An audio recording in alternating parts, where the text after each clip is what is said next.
nosotros ahí. Algo que empieza a suceder es que se empieza a crear una, pues como moda de lo que es el coaching a partir de los 70, estamos hablando de los últimos 40 años, y empezaron a salir como escuelas, corrientes, distintas maneras de abordar el coaching. ¿Y hoy qué sucede? La verdad es que hoy todo el mundo es coach. Ajá. Entonces llega un momento en que esto se empieza a distorsionar y quisiera también abordar pues como qué vertientes ha ido tomando el coaching desde la postura que nosotros tenemos.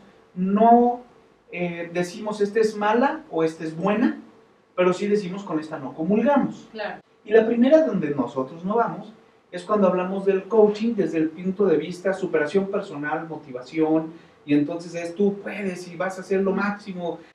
Otro con lo que los confunden a los coaches frecuentemente es que es la terapia, ¿no? Y entonces te dicen, no, pues sí, es que me vas a terapiar y es psicología. Y por el otro lado, además de la terapia, pues tenemos el coaching que se da más en el trabajo.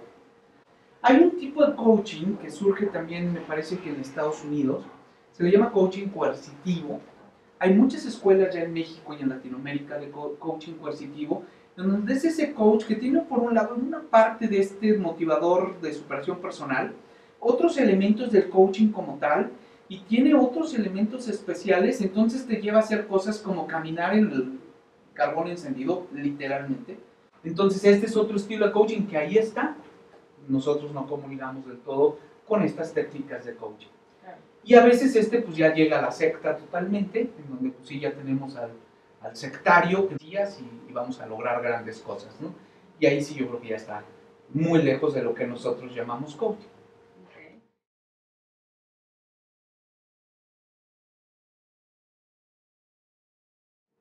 Y ahí voy a tomar una metáfora que utiliza desde el título de su libro Leonardo Wolk. Leonardo Wolk es el autor con más ediciones y reimpresiones de su libro de coaching en México. Él es argentino, vive en México y trabaja en México.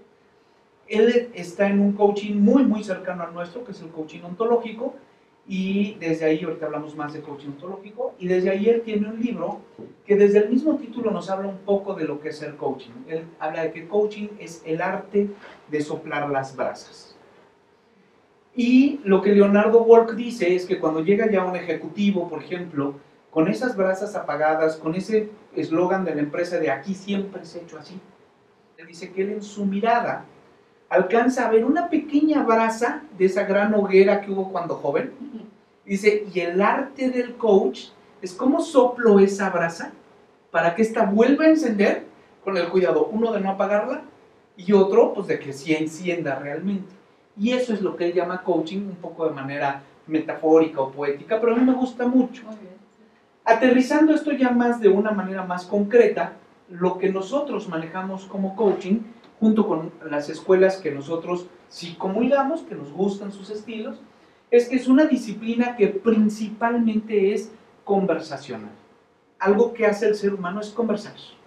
De entrada, la persona con la que más conversamos en todo el día somos nosotros mismos, ¿no? Y nos contamos unas historias, unos cuentos fenomenales. Y luego desde el cuento creamos realidades y decimos cosas, y entonces las organizaciones, las empresas, son redes conversacionales.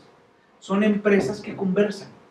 Por lo tanto, una disciplina que impacta directamente allí, en la conversación, se vuelve poderosa. Porque si yo muevo la forma en que tú conversas, tú, cuando entras a tu red conversacional, empiezas a conversar de una manera distinta y eso mueve a toda la red. Por eso decimos que el coaching podría impactar a cualquier nivel de la organización. ¿Y qué es lo que hacemos desde la conversación? Buscamos que interpretes las cosas con otra perspectiva. Algo que decimos en coaching es cuando estamos en una sesión de coaching y el coachee te dice, no lo había visto desde ese punto de vista, dices, bien, ya valió la pena esta sesión. Claro. Digo, vamos avanzando en que te crea un nuevo punto de vista y ese nuevo punto de vista te lleva a tomar decisiones distintas. Y esas decisiones distintas te lleva a establecer y a lograr objetivos diferentes y que lo más importante, que te hagan ser y sentirte mejor. Y desde ahí mueves la red conversacional. Pues un coach es un soplador de brasas. ¿Sí? Es aquel que está reviviendo ese potencial que todos tenemos dentro. ¿Cómo logramos esto? Para ser un coach hay una serie de pasos que tú tienes que tener en tu trayectoria personal para poder convertirte en coach. Y vamos entendiendo estos pasos y cómo funciona el coaching. ¿En qué podríamos resumir el coaching ontológico? Ellos resumen que el ser, y antes decíamos, son como los 3 elementos del ser. Yo más que elementos del ser, yo les llamaría casi manifestaciones del ser. Y lo podemos dividir en 3 grandes grupos, o en 3 tipos de manifestación. El primero es tu cuerpo. Nosotros no habitamos nuestro cuerpo, pero es parte de nuestro ser. No es que lo habitemos. El otro es tu mente, y esa es la parte más racional, más donde tenemos nuestras ideas, nuestros pensamientos, y el otro es tu alma. Y aquí empezamos a hacer algunas distinciones importantes. Cuando hablamos de alma, no estamos hablando del alma religiosa, estamos hablando de un alma más desde el concepto filosófico griego, en donde el alma viene de anime, y anime quiere decir lo que genera movimiento, y por eso son emociones, porque generan movimiento, y es donde habitan las emociones, es el lugar de nuestro ser, que es el responsable de las emociones que al final realmente son lo que nos mueve. El representante un poco de nuestra mente es el lenguaje. Hay quien dice que el lenguaje hace a la mente, incluso más que la mente al lenguaje. Lo que nos decimos está ahí. Y por el otro lado está la corporalidad, que esa nos delata todo el tiempo, ¿no? Es cuando llegas y dices, estoy muy contento. Y dices, ajá, pues tu cuerpo dice otra cosa. Lo usamos en coaching. Esto, en ontología del lenguaje, lo estoy resumiendo mucho, la ontología es mucho más profunda, pero en la ontología del lenguaje hay 2 razones fundamentales que trabajan con todo esto. Uno son nuestras creencias. Creencias es eso que se instaló en nosotros y que se nutrió. Empieza normalmente como un juicio. Un juicio es algo que en donde yo doy mi opinión sobre algo, y si ese juicio se va arraigando, muchas veces por el amaestramiento social, otras por aprendizaje mismo, por las emociones, atrás de toda creencia hay emociones, las emociones que la rodean, y desde ahí yo opero con ciertas cosas. Les digo que un ejemplo que a mí me llama la atención, o que sería un buen ejemplo de esto, es esa persona que tiene instalada una creencia que dice las mujeres manejan mal. No necesariamente hay mujeres que manejan bien, mujeres que manejan mal, hombres que manejan bien y hombres que manejan mal. Pero tú tienes esa creencia y desde ahí operas. Y las creencias en sí mismas no son malas. Las creencias son parte de nosotros. Pero tenemos que tener claro que desde ahí operamos y desde ahí hacemos cosas. Y vamos a hablar un poquito más adelante de creencias. Y la otra son las distinciones. Las distinciones es cuando nos ponemos de acuerdo en que esto es un teléfono celular. Y esta comunidad biolingüística, estos seres que nos comunicamos en español y este idioma, ya tenemos como un convenio, un consenso de que esto es celular. Y entonces todos decimos celular y sabemos de qué hablamos y desde ahí podemos comunicarnos. Cuando yo meto un término nuevo, tengo que agregar una distinción. Para que hablemos el mismo idioma, yo tengo que agregar una distinción. Por eso, por ejemplo, hace un rato yo dije, hagamos una distinción. Cuando hablo de alma, no hablo del alma religiosa, voy a referirme a esta otra. Ya creo una distinción que en esta comunidad biolingüística nos genere, ya sé de qué está hablando, no necesito explicarlo cada vez, con una vez que nos pongamos de acuerdo, ya estamos hablando de lo mismo. Ahí opera la ontología. Pero cuando empezamos a crear este modelo, nuestro primer intento fue, oye, pues ya tenemos lo suficiente para empezar a formar coaches aquí en ontología. Hay muchas escuelas, Co-Crear estaba ahí, hay algunas escuelas que tienen algunos elementos nuevos que es de origen europeo, pero en el centro está la ontología. Las escuelas más centradas en formar coaches de una manera más formal, normalmente tienen ontología en el núcleo. Y nosotros íbamos a caminar en ese sentido, pero cuando empezamos a investigar y a leer más y a ver nuestra formación de coaching ontológico y un modelo que vamos a ver más adelante, que es el de Robert Dills, que se usa en PNL, descubrimos que esto estaba mucho. Nosotros sentimos, este está muy padre, funciona muy bien, pero le falta un elemento que queremos agregar. Nos pusimos a trabajar en ello y descubrimos que el elemento con el que no estaba agregado aquí era espíritu, haciendo una distinción entre alma y espíritu. Alma como el lugar donde habitan las emociones y espíritu como esa esencia que busca tu verdadero ser, lo que está ahí adentro. Y ese, pues en lugar de emocionalidad, por dentro tiene la espiritualidad. ¿Y ahora por dónde se come este monstruito? Fue la siguiente pregunta. Y este monstruo descubrimos que se puede comer a través de estudios que ya se habían hecho dentro del estudio del ser, y nos encontramos con un concepto que Aquí le llamamos invariantes cognitivas, pero esto es solo un sinónimo moderno de una palabra mucho más vieja que se llaman arquetipos. Y los arquetipos están basados, o uno de los principales autores que trabajó con arquetipos fue el psicólogo Carl Gustav Jung. Y entonces descubrimos que desde ahí podíamos operar de una manera diferente el coaching, porque dijimos, siempre teniendo el cuidado que esto no se vuelva terapia. No queremos terapia. Para entender los arquetipos, yo tomaría un arquetipo con el que estamos más familiarizados y hablamos de él ya de manera como más cotidiana. Cuando hablamos de instintos, en el fondo hablamos de un arquetipo. Y todos hemos hablado alguna vez del instinto. Si yo te digo, esto lo hiciste por instinto, pues sabes de qué te estoy hablando. O sea, no, la distinción ya está hecha. Ya la entendemos. Y entonces te digo, pues las mariposas monarcas saben cómo llegar de Canadá hasta Michoacán por instinto. Y dices, claro, es un instinto, está muy bien. Hay instintos que son como propios de las especies, los que platicamos ahorita. Hay instintos que se comparten entre especies. Y si yo hablo del instinto de supervivencia, pues lo tenemos la mayoría de los seres vivos. Yo creo que es uno de los instintos o arquetipos más antiguos, el de la supervivencia. Hay otro instinto que tenemos que es el maternal, por ejemplo, y a lo mejor no sabes cambiar un pañal o dar una mamila, pero el deseo de cuidar al niño, de protegerlo, de estar con él, de las mamás, es algo que se trae aquí. O sea, no lo aprendes, no te lo enseña alguien. Lo que Jung decía, y vamos a hablar un poquito más de eso, es que esos arquetipos primero son comunes a todo el mundo. Nadie es dueño de un arquetipo, ¿ok? Y está en él, entonces él lo sitúa en algo que él llamó el inconsciente, pero colectivo. Cuando lo necesitas vas y agarras tu arquetipo y usas tu arquetipo, pero no es tuyo. Está a tu disposición, pero es de todo el mundo, pues está en el inconsciente colectivo. Entonces, un ejemplo de arquetipo que usamos nosotros, ya hablando de arquetipos más elaborados, es el arquetipo de la familia.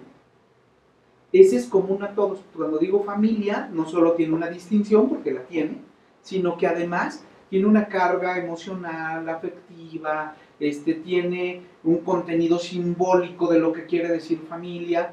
Ahora, cuando cada quien agarra el concepto familia, que tiene forma más no contenido, y yo le empiezo a pagar a mi mamá, que era muy buena gente, a mi papá, que era muy exigente, a mi abuela, que se fue a vivir con nosotros, a mi tía la loca, y empiezas así a armarlo, ahí sí cada quien su familia. Claro. Están alrededor del concepto o del arquetipo familia, pero el contenido lo pones tú y entonces ya se vuelve parte de tu inconsciente o de tu consciente personal. ¿Qué es lo que hicimos entonces con nuestro modelo de coaching? Dijimos, pues vamos a empezar a tejer esto. Todavía dentro de ontología. El consciente personal tiene un montón de cosas que les llamamos actos de lenguaje. Y es la forma en que nos comunicamos, en su mayoría en teoría conscientemente, que luego digo que alguien habla mucho desde la inconsciencia, ¿no? Pero desde el consciente personal yo tengo dos tipos de actos de lenguaje. Uno son los actos o actos lingüísticos. Uno son las afirmaciones. Esto es un estuche. Eso es una afirmación no muy fácil de refutar, porque como está asociado a una distinción, ya nos pusimos de acuerdo, pues sí, esto es un estuche. Cuando yo digo este es un estuche práctico, ya le puse mi opinión y lo volví una declaración. Okay. Y esas, ahorita puse una declaración sencilla. Las declaraciones están plagadas de juicios, de lo que para mí es mi opinión, y desde ahí yo puedo decir, calificar a las cosas, pero también yo tengo declaraciones muy importantes, una declaración de sí, una declaración de no, una declaración de te quiero, una declaración de gracias, una declaración de perdón, que son las cosas con las que voy declarando desde mis juicios, desde mis creencias, desde ahí las construyo. Y esas, y eso le da potencia al lenguaje, porque el lenguaje ya no se vuelve simplemente una forma de describir la realidad, sino también mi realidad interna y además un generador de realidades. Cuando dialogamos, yo dialogo con Alejandra, yo dialogo contigo, co-creamos realidades a partir de lo que dialogamos, unas muy sencillas y muy simples, pero como siempre les he dicho, hay declaraciones tan poderosas que cambian una vida entera. Entonces alguien llega y te dice, ¿te quieres casar conmigo? Eso empieza el diálogo, tú contestas sí y tu vida cambió para siempre. Claro. O tú contestas no y tu vida cambió para siempre y cambiaste la vida del otro. Las declaraciones son creadoras de realidades desde allí. Y el coaching trabaja mucho por eso con una herramienta conversacional. Estas están íntimamente ligadas con las distinciones. Para yo poderle pedir matrimonio a alguien, tuvimos que definir en algún momento qué es matrimonio. Y desde allí también las distinciones a veces las damos por hecho y nos meten en problemas. Por ejemplo, yo definí lo que es casarme, yo me imagino una cosa, tú definiste lo que es casarse, tú definiste otra cosa, pero si uno y otro nos estamos casando y no vimos lo mismo, empiezan los pleitos. Entonces, entendamos qué es boda y qué es boda, qué es fiesta de boda, qué es fiesta de boda, ya estamos de acuerdo, ahora sí, desde ahí trabajemos. Y eso se logra en esta interacción entre mis actos de lenguaje y mis distinciones. Unos nutren a otros y otros nutren a unos. Esto tiene que ver, y hay una fuerte influencia con mis juicios y creencias. Y toda creencia tiene pegadas emociones. El coaching trabaja desde ahí, el coaching ontológico. Si yo voy platicando contigo, llegamos hasta la creencia que hace tus declaraciones, que está detrás de tus declaraciones, y desde ahí te ayudamos a ver realidades diferentes. ¿En dónde entramos nosotros con nuestro modelo? Porque hasta aquí esto es coaching ontológico todavía, pero estamos hablando de la parte ontológica. El coaching ontológico no habla como tal del consciente colectivo, pero sí habla de las redes conversacionales, que por ahí van, se parecen. Nosotros sacamos el inconsciente colectivo a la hora que adicionamos el inconsciente colectivo, que esto es teoría de Jung, más bien, en donde están y habitan los arquetipos. Los tabiques del inconsciente colectivo son arquetipos, los tabiques del consciente colectivo son distinciones, de este son los actos del lenguaje y de este son creencias y emociones. Pero aquí hay una comunicación a nivel inconsciente entre los arquetipos que tú tomas y el cúmulo emocional. Es un lugar que en el núcleo hay un arquetipo y yo le pego un montón de pensamientos, recuerdos, creencias, juicios alrededor, y estos cargados de emociones. El pegamento es la emoción. Y ahí está cargado, y por eso yo tengo un rollo con mi familia o yo no tengo un rollo con mi familia. Yo disfruto a mi familia o no la disfruto. Y desde ahí yo opero, y desde ahí yo hago cosas. Mi identidad está hecha de cúmulos emocionales.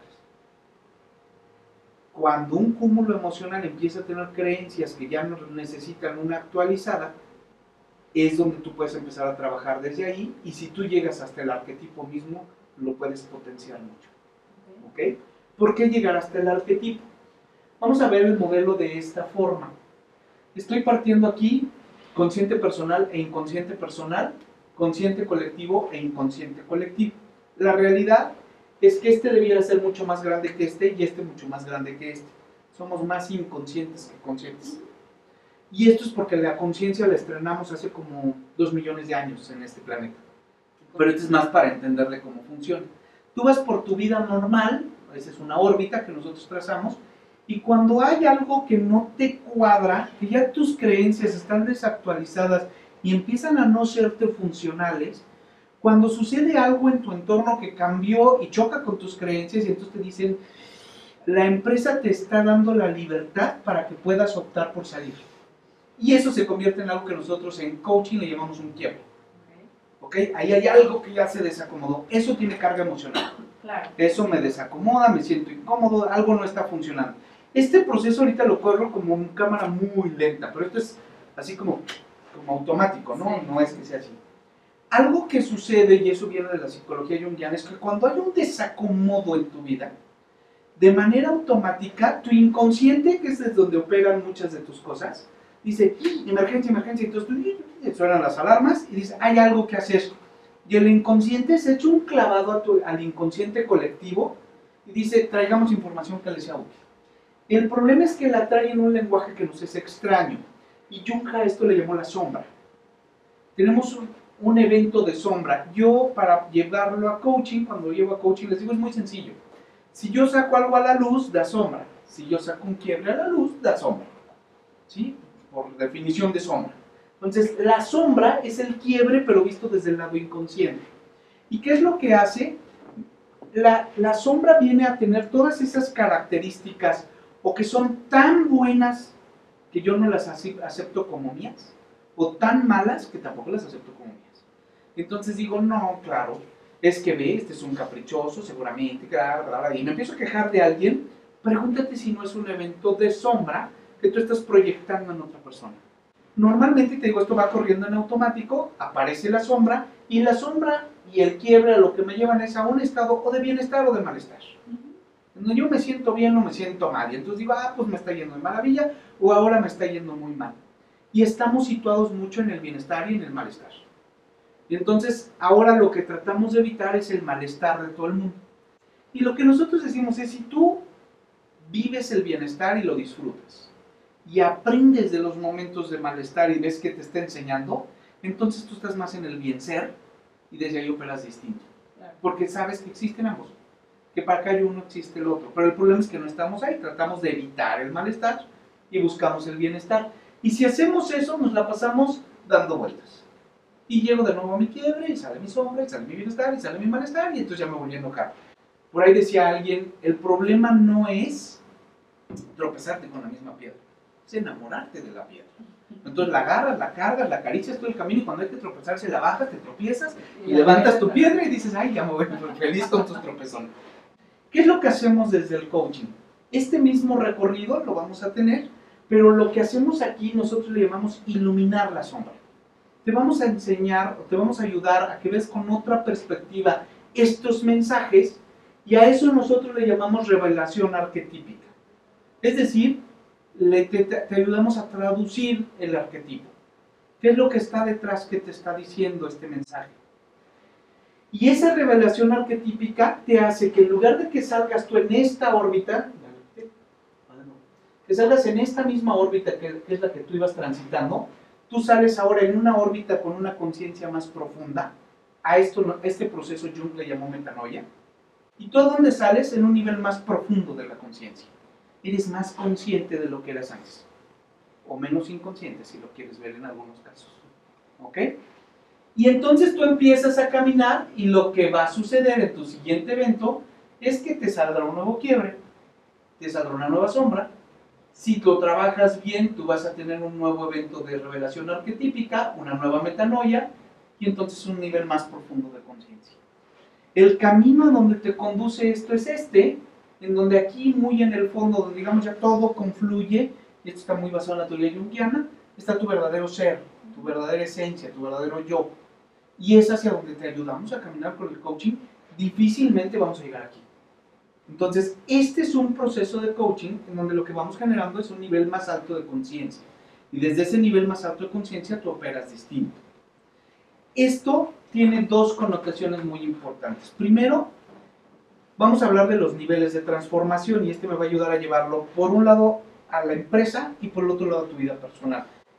Hay una serie de aprendizajes que nosotros hacemos por contexto. Esto se llaman niveles de transformación, niveles lógicos de transformación. Y se usa mucho en PNL. Nosotros por contexto aprendemos con la experiencia. ¿Qué quiere decir esto? Pues que yo veo una cosa azul, brillante, preciosa, y en esa estufa voy, meto el dedo, me quemo. Y digo, ya sé que no, está muy bonita, pero no la debo de tocar. Y aprendí por contexto, no me tuvo que enseñar nadie, es con mi propia experiencia. Esto forma parte de algo más grande. El contexto está allí metido, pero no todo es contexto, y hay cosas que no están en el contexto, que son mis conductas. Las conductas yo también las voy aprendiendo, no solo, ya hay unas conductas que no aprendo por experiencia, solo las de contexto, hay otras conductas que ya aprendo con la educación tradicional, escuela, casa, etcétera, ¿no? Y las niñas se sientan así, los niños, y ahí hay una parte de eso, es el amaestramiento social. Estas forman parte de algo más grande todavía, donde entran las capacidades. Desde esas conductas yo ya soy capaz de hacer ciertas cosas. Y entonces yo tengo capacitación. O estudios más avanzados, a lo mejor ya entran los estudios universitarios y este tipo de cosas, técnicos que te ayudan a capacitarte en algo. ¿Cuál es el tema aquí que nosotros tenemos? En una organización normalmente estamos trabajando hasta este nivel. Y le invertimos a la capacitación. Pero decimos, ¿qué es lo que hacen las empresas? Empieza el año y dice, necesito un curso de liderazgo, una comunicación y una trabajo en equipo. Y das los 3 cursos, ¿no? Pasa un año, no hay cambios. Y entonces dicen, ¿qué pasó? El consultor era malo. Tráete otro consultor y que te traiga un curso de liderazgo, uno de comunicación y otro de trabajo en equipo. Y cada año lo que haces es cambiar el consultor por dar tus mismos 3 temas que no tienen efecto en la organización. Porque estás trabajando hasta este nivel. ¿Qué es lo que sigue de este nivel? Está tu sistema de creencias. Tú instalas un ERP, el que quieras. Marca no importa. Bueno, poderoso, bonito y barato. Si ellos por experiencia ven que hay cosas que funcionan y cosas que no, si tú les enseñas las teclas que hay que apretar, las pantallas que hay que abrir, y los capacitas para que esto lo entiendan, cómo se relaciona con su modelo de negocio, y ahí te quedas, las posibilidades de que el ERP trabaje muy lento, se cambie muy lento, son muchas. ¿Por qué? Porque tú no has movido el sistema de creencias. El sistema de creencias te dice, este ERP es bueno. o este RP es malo. Estos cambios de la empresa no sirven para nada. Lo que quieren es correr a la gente. Entonces son creencias. Y desde ahí bloqueo todo esto. El sistema de creencias se llega con lo que nosotros llamamos coaching básico. Y ahí involucro al coaching de los jefes. Ese coaching que hablábamos hace rato, que es un poco distinto, pero si el jefe se preocupa por el desarrollo de su gente, retroalimenta, se comunica desde otro lugar, influye en el sistema de creencias de la organización, seguro. ¿Qué es lo que sigue de esto? Si yo logro no solo modificar tu sistema de creencias, sino suficientes creencias como para que tú seas distinto, que es tu identidad, entonces yo ya estoy haciendo coaching ontológico. Ahí es donde los de coaching ontológico dicen que pegan. Y de ahí para abajo, porque identidad incluye todas estas otras. Y lo que nosotros encontramos es que en el modelo de Robert Dilts sigue un siguiente nivel, y es el último, que le llamo espiritualidad. Pero coaching ontológico, yo llego hasta aquí. Y es ahí donde dijimos, oye, pues está cojo. Y por eso decíamos, ¿dónde está la espiritualidad? Está en el espíritu, y desde ahí donde operamos. Y aquí es donde la transformación profunda de la conciencia se mete a trabajar con el espíritu. Aquí lo que tenemos que ser muy cuidadosos es que cuando llega alguien a coaching de vida y tiene sus quiebres personales de pareja, de hijos, de papás y de esas cosas, y les das un coaching de hasta de estos dos niveles, cualquiera de estos dos niveles, como que les hace cierto sentido. Pero cuando llegas con el ejecutivo, está tan acostumbrado a que trabajemos de aquí para abajo, dicen, ¿y tú qué me vienes a decir de estas cosas? Entonces lo que nosotros hemos creado es que cuando formamos a los coaches, les enseñamos un modelo en donde, aunque estemos trabajando en transformación profunda de la conciencia, estamos operando con cosas tan prácticas, tan sencillas, con modelos aplicables al negocio, que el gerente se lo pasa como sin querer, así como suavecito. No está diciendo, sí, estamos trabajando con el espíritu y ahora vamos a trabajar con tu tercer chakra. Porque dice el gerente, no inventes, yo tengo un problema de presupuesto. Entonces dices, ok, mira, olvidemos el tercer, ahí está el presupuesto del tercer chakra, por cierto. Pero no vamos a entrar por ahí, vamos a entrar desde, a ver, tu modelo de liderazgo, ¿qué es? ¿Cómo te comunicas con la gente? Y todo esto se entreteje, pero estamos trabajando hasta este nivel. Porque cuando llegamos al sistema de creencias, al de identidad y al de espiritualidad, el jefe empieza a ser distinto. Entonces sí logramos ese nivel de profundidad.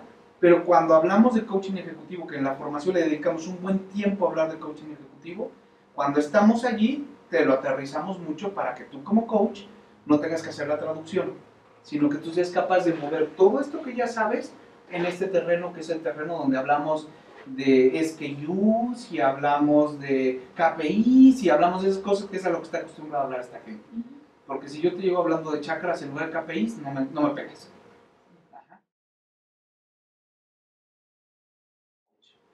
Si tú quieres ser un coach integral con todo esto, hay 3 pasos básicos que se tienen que dar, que se van traslapando uno con otro. El primero es autoconciencia. Si tú no empiezas por un raspado personal de tus cosas básicas, las vas a meter al coaching. Ejemplos de eso tenemos en coaching de vida. Una chava que llega y dice, es que yo ya lo pensé bien, yo no creo en el matrimonio, pero en la vida en pareja sí me late, me gustan los chavos, entonces sabes que pues yo ya viví 2 años con un chavo, no funcionó. Lo dejé un tiempo, viví un rato solo, ahorita ya estoy viviendo con otro, y pues si funciona bien, y si me consigo otro. Y la coach, que no tenía bien raspadas y limadas todas sus asperezas, le dice, oye, pero ¿tú te das cuenta entonces que eso afecta a tu reputación? Y dices, pues ese es desde tu perspectiva, desde la mía, ¿qué? O sea, son tus creencias, son tus juicios, y uno las va a tener, uno no los pierde. Uno como coach lo que hace es hacerlos conscientes. Y entonces esa pregunta desde el coaching se puede hacer distinta. Ahí lo que le podría decir, oye, ¿y en el contexto social que te rodea, eso te afecta de alguna manera? Y si ella me dice que no, pues que siga para adelante. Y si dice, sí, me vale que siga para adelante. Y entonces cada quien tiene una respuesta distinta. Desde el coaching así operamos. Claro. Y eso sucede también como un coach, cuando ya estás en el mundo empresarial, porque tenemos la tendencia a pensar que nosotros tenemos la respuesta correcta. Y entonces le decimos, no, mira, amigo, lo correcto y que tú tienes que hacer, bueno, lo correcto según tú. Claro. Pero tú no me vengas a hablar de las cosas correctas o incorrectas. A lo mejor me haces ver las cosas desde otra perspectiva, pero con otro enfoque, desde otra comunicación lingüística que hacemos con ellos. El primer paso es autoconciencia. Segundo paso, un proceso de formación donde te enseñemos la técnica. Cómo preguntar, qué es una pregunta poderosa, cuáles son las técnicas, qué etapas lleva una sesión de coaching, qué tipo de preguntas haces, qué tipo de otras intervenciones no lingüísticas estás haciendo, cómo me fijo en la corporalidad de una persona a la hora que estoy interviniendo con ellos, cómo hago lecturas, cómo me meto a interpretar los contenidos probablemente arquetípicos que estén allí detrás para trabajar con ellos, y esto es el proceso de formación, entenderle al modelo de coaching y de lo más técnico, diríamos nosotros. Y por supuesto esto se tiene que llevar de la mano con práctica. Hacemos un proceso de formación de coaches, y la arquitectura pedagógica de este está centrada en formar coaches, no en enseñarte lo que es coaching. Claro.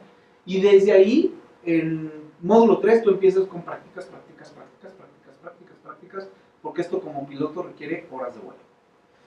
¿Cómo construimos esto ya pedagógicamente? Por un lado tenemos un primer módulo, al cual tal cual estamos llamando iluminando las sombras.